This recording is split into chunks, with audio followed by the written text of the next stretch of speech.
अगर हम डरते तो देश को आजादी नहीं दिलाते। अगर हम डरते फांसी के तख्ते पे नहीं चढ़ते। अगर हम डरते तो इंदिरा गांधी जी अपनी जान नहीं देती थी। अगर हम डरते राजीव गांधी जी अपनी जान नहीं देते थे। ये क्यों कि देश को हम बचाने वाले हैं। देश के हिफाजत के लिए हम देश में लोकतंत्र को मजबूत रखने वाले लोग हैं। महिलाओं की इज्जत करने वाले लोग हम हैं। गरीबों की इज्जत करने वाले लोग हम हैं। और जो संविधान किसने बनाया? कांग्रेस पार्टी ने बनाया। लेकिन डॉक्टर अंबेडकर के हाथ में ये जो अध्यक्ष पद मिला, उन्होंने गरीबों के लिए अपने सारे जितने भी कार्यक्रम हैं उन्होंने इसमें लाया। लाने के बाद पंडित जवाहरलाल नेहरू जी के नेतृत्व में एक एक करके संविधान में जो जितने भी चीजें थी, आर्टिकल्स थे, उसको इम्प्लीमेंट करने को शुरू किया। और बड़े बड़े कारखाने छत्तीसगढ़ में भी आए, झारखंड में आए, बेंगलुरु में आए, बम्बई में, हर जगह बड़े बड़े कारखाने आए। लाखों लोग नौकरी पे चले। लेकिन मोदी साहब और शाह जी, आप आने के बाद कितने पब्लिक सेक्टर बनाए, हमको हिसाब दो। कितने आईआईटी बनाए, कितने मेडिकल कॉलेज बनाए, कितने आप बीएचईएल, बीईएल या स्टील कारखाने या पावर कारखाने ये बनाए आपने? नहीं। जब हम बना रहे तो उसको आड़े आते हैं। और हमारा इतना जो ये अपना इतनी चीजें हमने की, उसके वजह से देश आगे बढ़ रहा है। और मेहनत हम किए। मेहनत करके हमने पावर प्लांट्स लगाए, स्टील प्लांट्स लगाए, इलेक्ट्रिकल प्लांट्स लगाए। इतने बड़े बड़े करने के बाद अब मोदी जी बोलते हैं देश को मैं आगे बढ़ा रहा हूं। कहां बढ़ा रहे? अरे वो गुजरात तो जहां का वहीं है।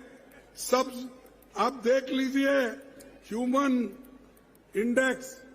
वो ह्यूमन इंडेक्स में अगर सबसे बच्चों को सबसे कमजोर बच्चे कहां मिलते हैं या पौष्टिक आहार की कमी कहां है, तो वो गुजरात में है, छत्तीसगढ़ में नहीं है। ये गुजरात मॉडल है। तो इसलिए तुम बताइए वो ह्यूमन राइट, अपने ह्यूमन इंडेक्स बता के कहिए साहब आप ही के पास इतने बच्चे मर रहे हैं, पौष्टिक आहार नहीं है, तो दूसरों को क्यों टीका कर रहे हो? और मैं कहूंगा इन्हों तो हमेशा कांग्रेस को टीका के करते रहते। यहां बीजेपी की हुकूमत 15 साल थी। कितने साल थी? 15 साल। मोदी जी 13.5 साल गुजरात के थे।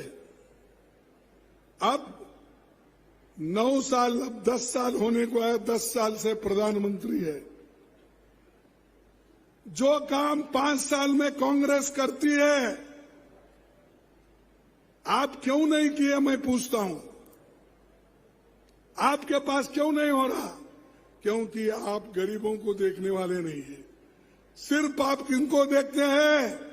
अमीरों को, बड़े बड़े कंपनी को, अदानी को, अंबानी को, इनको देखने वाले लोग हैं। हमारे तरफ झांक के भी नहीं देखते।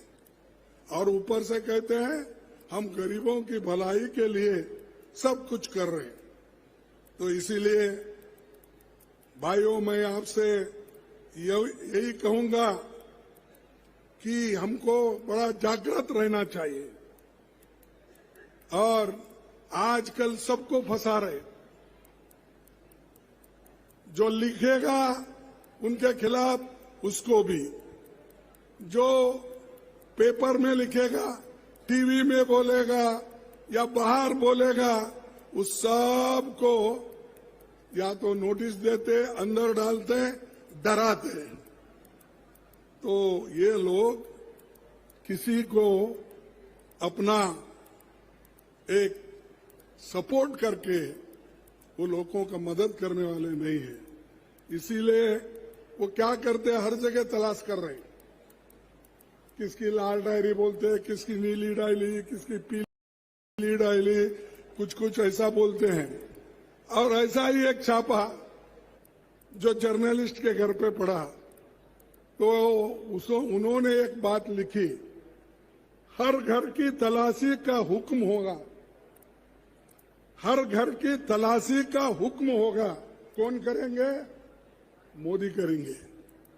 तलाशी लो बोल के हर घर की तलाशी का हुक्म होगा। अब हर सेक्स के किताबें जब्त होगी, वे सब पकड़े जाएंगे शरीक के जुर्म में। जिनकी जेब से कलम बरामद होगी वही चोर ये समझ जाएंगे। जिसके जेब से कलम भी अगर मिली तो उसको बोलेंगे चल ईडी, चलो आगे। अरे ऐसी सरकार आज है, इसको हटाना और इसको अपने अगर जगह पे ठिकाने पे अगर आप नहीं रखेंगे तो देश बर्बादी की ओर चलेगा। देश में डेमोक्रेसी नहीं रहेगी और देश में जो संविधान गरीबों के लिए डॉक्टर बाबा साहब अम्बेडकर ने मेहनत करके बनाया है वो भी नहीं रहेगा। और आज सिर्फ चुपका चुप, अब उनका भी सीएजी रिपोर्ट आया है, सब उसमें सब निकला है 7 लाख करोड़ से भी ज्यादा घोटाले हुए हैं, 7 लाख करोड़। और हमको डराते हर मीटिंग में, कहीं भी जाओ 2G का क्या हुआ, कोल का क्या हुआ, उसका। अरे वो तो हो गया, तुम क्या कर रहे हो वो पहले बताओ। ये 7 लाख के घोटाले कहां से आ गए? सीएजी तो हमारा नहीं है, गवर्नमेंट हमारी नहीं है, गवर्नमेंट तो आपकी है और आपके लोग बोल रहे हैं, बता रहे हैं।